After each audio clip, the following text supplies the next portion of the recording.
So, the big question is, who is this Dark Force user and Acolyte? Is it Darth Plagueis? Is it a Sith Lord? Or is it something entirely different? Well, I think I might have an idea. What is going on, everyone, and welcome back to Cantina Talk. So, after the new trailer that we had gotten on May the 4th for the Acolyte, we got a closer look at this mysterious Force user and a ton more, but that'll be in a different video. In this video, I'll be diving into who this Force user is, if they are a Sith Lord or Darth Plagueis, or if it's something entirely different. I gotta say, with this video, I have uncovered a lot about this character, and one of the main things being that this character is in fact a female. Now before you click off the video, let me explain. If you have seen my video on Ezra being the Inquisitor from Ahsoka, you will know right away that I pointed out that the Inquisitor was a male based on numerous things. A lot of you said I was crazy and that it was Bear Sophie, and it definitely wasn't the case. I may be crazy for my theory about it being Ezra, but that's for you to decide. Quickly, I would just like to ask that you like and subscribe. My goal is to hit 1,100 subscribers by June 4th when the Acolyte releases. But without further ado, let's just get right into this video. So starting off, we're going to go over whether this is Darth Plagueis or not. I'll put the tweet up on screen now. I just have to say I think that this might be a little bit ridiculous, and I do think it is a reach, although I'm not going to hate on it or the scoopers posting it because they have been very reliable in the past. But along with myself, if you know anything about Darth Plagueis, you would know that this looks nothing like them. The proportions are extremely wrong, and even worse than the Grand Inquisitor from Kenobi, if this is Darth Plagueis. I'm going to start off with talking with the head of this figure that we have here.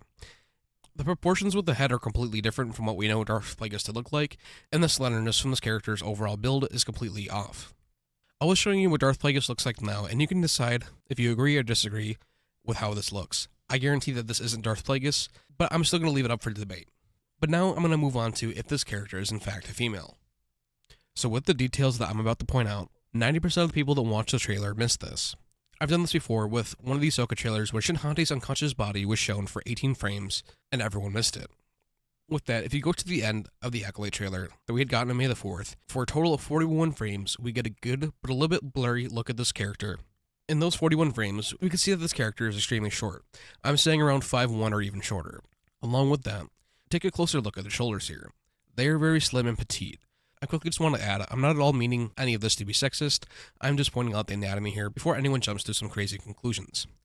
If it were a male, let's just use Marok as an example. Due to him having a slimmer build, there are still some very considerable differences here with the shoulders between the two.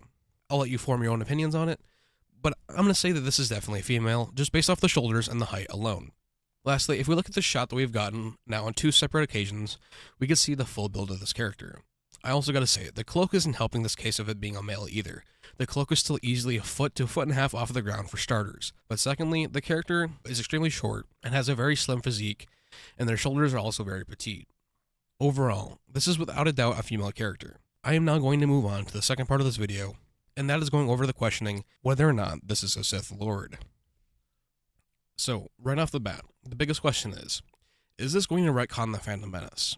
The short answer to that is no, and for multiple reasons. The main one being that even in the Phantom Menace there are Sith. Darth Maul literally says this line to Palpatine on Coruscant. At last we will reveal ourselves to the Jedi. At last we will have revenge. This line, along with the Darth Maul comic Shadowhunter, that is Legends, Maul had wanted to reveal himself to the Jedi on numerous occasions around this time, but Palpatine wouldn't let him because the time wasn't right.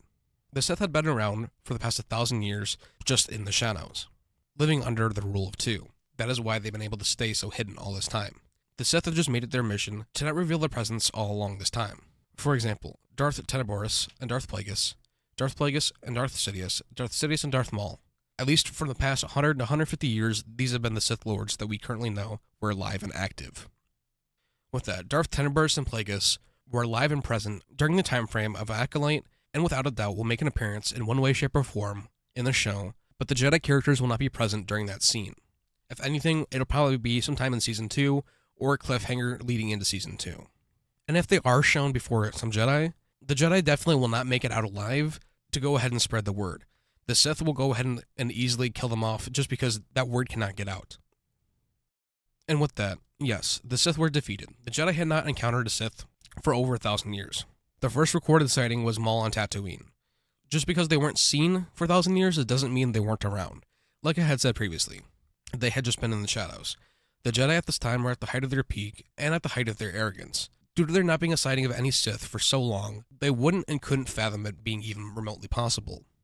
That is why during the Phantom Menace, the Jedi had believed that there hasn't been any Sith for over 1,000 years. Now, I'm going to move on. So for the question of why are we seeing this Dark Force user in Acolyte? Well, let's just take a look at Count Dooku and the Lost 20. This is a prime example of exactly what's happening now. We know that May is Soul's apprentice, but had left the Order, and I'm assuming a lot like Count Dooku. May had become more and more disillusioned with the Jedi Order and left to go in her own separate way. That is why she isn't wielding a lightsaber, and is resorting to using the Force as well as throwing knives and daggers. She either had left the Order or had been banished, but I'm more inclined to believe that she had left on her own terms. It just seems very fitting for her character. With that, the Crimson Blade Force user that we are seeing is May's new master. Her new master is someone like her, a Padawan or a Jedi, who over the years became more and more disillusioned with the Order and left without a trace, unlike May. This would explain how they have been able to keep their saber this entire time, and for how it became a Crimson Blade, well, they would have been blaming the Jedi for everything. They would have been hating the Jedi and resenting them, and this would bleed into their kyber crystal, turning it red, giving it that crimson color. Just because the saber is red, it doesn't mean that they are a Sith Lord. You have to believe that. I guarantee that this person was working alone, and at some point in time had crossed paths with May, and that's when they started working together as master and apprentice, just like how Dooku had with Ventress and Grievous. History is literally repeating itself here. It is becoming more and more obvious from these trailers, even more so now. So to fully answer the questions, this is not Darth Plagueis. This is not a Sith Lord. This is just a disillusioned Jedi, a lot like Dag and Gara from Jedi Survivor, I might add. This character had gone their own way and left the Order, and May had found them later on, and this is how we have the rule of two, master and apprentice. So that is how both of these characters will tie into the Acolyte. With that all being said, do you think that this is Darth Plagueis? Did it retcon the Phantom Menace? I would love to hear what you all think in the comments down below. Also, this Thursday, Joe from Jar Jar Jargon and I will be going live with the Cantina Jargon once again. We will be diving into this theory along with a lot of other things. I would love to see some of you there. If you enjoyed the video, please like and subscribe, and I'll see you in the next one. And lastly, may the Force be with you all.